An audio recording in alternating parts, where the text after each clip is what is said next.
हाँ जी, नमस्कार। आप सब जानते हैं कि कल जो है पावर स्टार पवन सिंह का जन्मदिन है, लेकिन खेसारी लाल यादव ने जो है आज भैया दिखा दिया है कि इलाका किसी का भी हो, धमाका जो है खेसारी लाल यादव का ही होगा। हाँ जी, ऐसा जो है आज खेसारी लाल यादव ने कारनामा कर दिया है।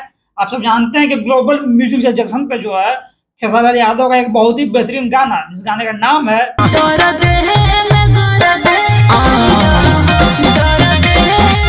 हाँ जी, एकदम। ये गाना जो है पूरा कर दिया है गर्दा-गर्द।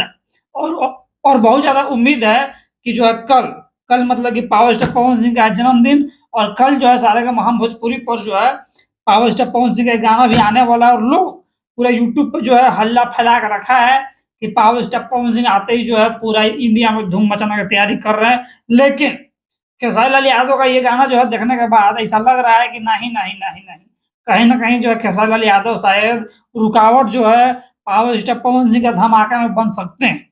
आपने जो है ये गाना अभी तक सुना है कि नहीं? दर्द में गर्द आपको कैसा लगा है? कमेंट सेक्शन में आप कमेंट करके बताइएगा, ठीक है? और बाकी जो है बाकी बात हम अगला वीडियो में करने वाले हैं। अभी के लिए लाइक कीजिए, शेयर कीजिए, सब्सक्राइब कीजिए। और आप फैन किसके हैं? भोजपुरी का फैन है खेसारी लाल यादव का फैन है, पवन सिंह का फैन है? कमेंट में बताइए। हम मिलते हैं आपसे अगली बार। नमस्कार।